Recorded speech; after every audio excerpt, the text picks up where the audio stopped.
Now it's time to pursue my destiny. So today we'll be talking about your relationship with validation. And destiny is going to come into play here. So let's start with this. Like I said, I'm going to be on retiring. It was a short-lived retirement. And I figured out what I want to do. Now picture all the options that I had coming out of college as like a web. You could go into this industry, and then you could break that down into different specific jobs. And so I've settled on that specific industry that I want. Now, a commonality across all these industries, maybe it's finance, maybe it's law, maybe it's the military, is all these different companies, different jobs within these spaces can validate your ego to a certain extent, differing from each other, as can the different spaces themselves. Okay? So I'm not going to tell you which one I settled on yet, because I'll only do that once it's finalized. But I settled on what I want to do. I'm very pleased because I think it's going to grow my character a ton, and it's a sign that I've got my long-term priorities straight as I try to be the greatest man I can be. And now within this sect, there are a couple options for me to choose. And like I said, it's not finalized yet, but soon it will be. And I'm pleased to say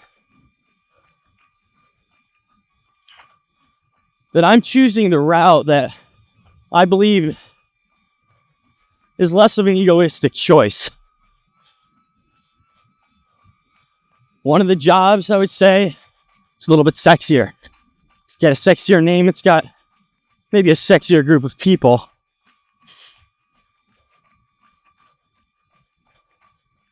However, the other job I've come to realize is what's right for me.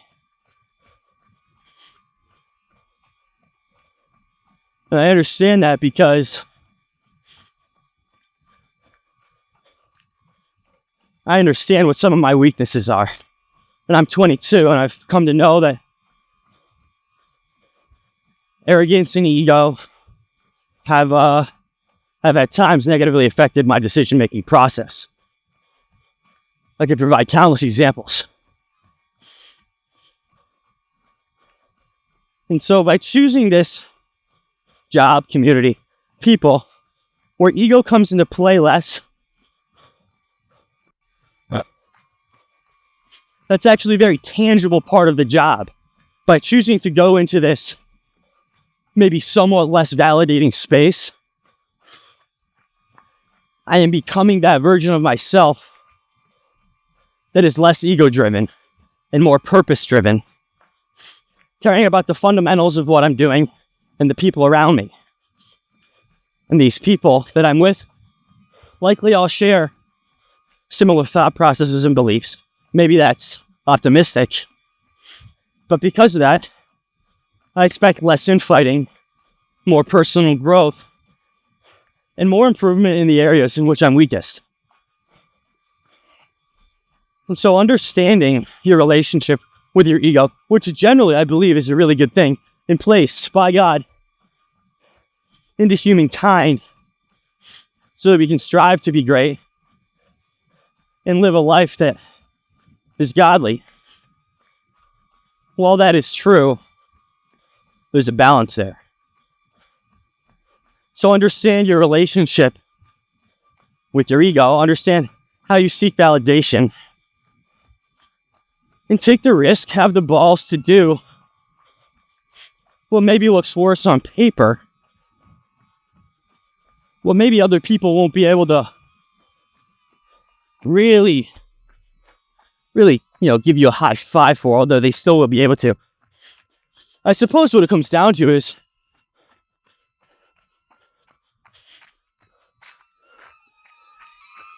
okay, which way are we going? Which way are we going? This way. Okay, come on. Sometimes you just gotta let the drone make the decisions. Okay. So a big part of validation is one of the 7 sins, which is envy. And I'm thinking of this right now, actually. But I think envy, which is a sin, can be done or created either by you being envious or you trying to make others envious, to show off. And so understanding your relationship with validation, how you want to be perceived by others, is so important to your relationship with other people. Are you genuinely trying to make yourself a better person, not caring about what other people think or how they perceive you?